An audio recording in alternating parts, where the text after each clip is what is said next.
let's talk about another problem. 2014 AMC 10A problem 19. 4 cubes with edge length 1, 2, 3, and 4 are stacked as shown. What is the length of the portion of xy contained in the cube with edge length 3? So firstly, we have to understand the problem. Now, it says, so the problem actually includes the length xy. So let's just draw that. Okay, so let's just try and draw that. I'll use a ruler here because this line is kind of long. And if it's not straight, then we have a hard time doing this problem.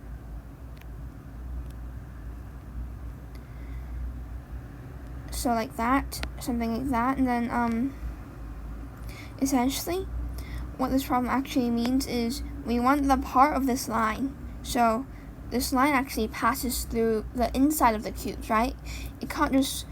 It's not touching the surface of the cubes. It's passing through the cubes. It's not just touching the surface, it's passing through them. So we want the part of the line that passes through the cube with side length 3. So which part is that? Well, it's just this part over here.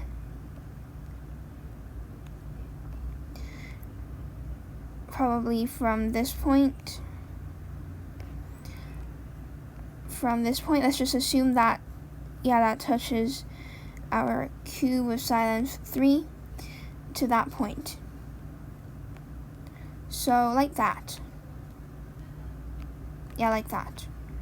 Okay, so we figured out which side length we actually want. So now let's try and see how we can figure that out. So one thing we can do is think about strategies, right? Because we're kind of stuck here. Like, what's this got to do with the whole problem? Like, what's the red line got to do with anything that we know? Well, one strategy you can think of is the Pythagorean theorem, but where are the right triangles? We don't have much. So maybe we can draw a right triangle first. And yes, we should.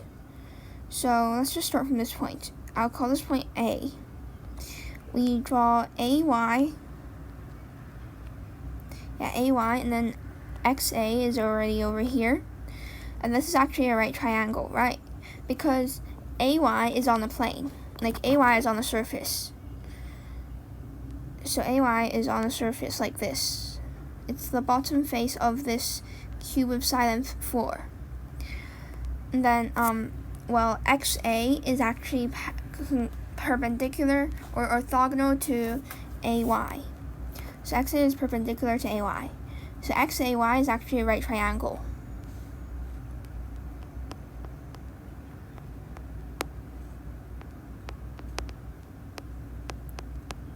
Yeah, so, and then we know this is right, so what can we do about it? Well, maybe we can figure out a few side lengths. For example, let's just first figure out XY.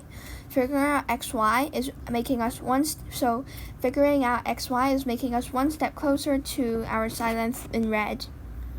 So how do we do this? Well, we know that XY is equal to root XA squared plus AY squared. What's XA squared? XA is 10. So that's 100. 10 squared is 100 because 1, 2, 3, 4, the side length of the cube. So I'm up to 10. Now what about AY? AY is a bit harder, but nah, it's not hard. So this is a right triangle. This is a right triangle here. Then essentially what we can do is use the Pythagorean theorem and figure out the diagonal of the square with side length 4. A diagonal length is actually just going to be, so AY is going to be root 32, which is 4 root 2. So 4 root 2 squared is 32. So that's just root 132. Root 132 gives us 2 root 33.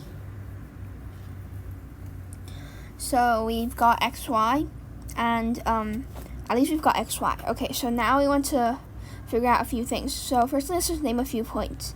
I'll name this point B, and I'll name this point C, because then we can figure out line BC. Okay, so one way we can do this is by similar triangles. So what do I mean by using similar triangles? Well, you already know the sides along XA, right? We know 1, 2, 3, 4. So what if I just connect this vertex to C, and I call this point D. I connect this vertex to B. I connect this vertex to B. And I call this point E. Then doesn't that mean that my triangle XEB is similar to my triangle XDC? And that's also similar to triangle XAY, right? Because via angle-angle congruence, because these are all right angles. Okay, so we have angle-angle similarity.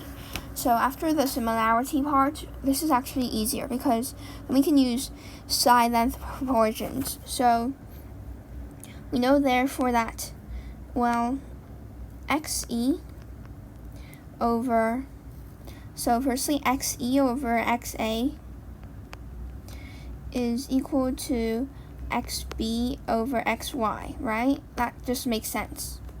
We want to figure out XB, and you'll see why. So XB, which is this length, is going to be equal to XE over XA times XY. XE is 3, XA is 10. 3 over 10 times XY. XY is 2 root 33. So XB is actually 3 root 33 over 5. Okay, so that's XB. Now what about XC? XC is, well, XC, so we know that XC over XY is going to be equal to XD over XA. So XC is going to be equal to XD over XA times XY. XD is 6, XA is 10, XY is 2 root 33. Right, so if that's 2 root 33, then we have 6 root 33 over 5. That's XC. Now, what's BC? BC is equal to XC minus, so BC is equal to XC minus XB, right? So that's just equal to 3 root 35. 3 root 33 over 5. And is that an answer choice? Well, yes, it is. It's choice A. So that's the answer to the problem. The key here is to realize we can use right triangles and do similar triangle things. So thanks for watching. Bye.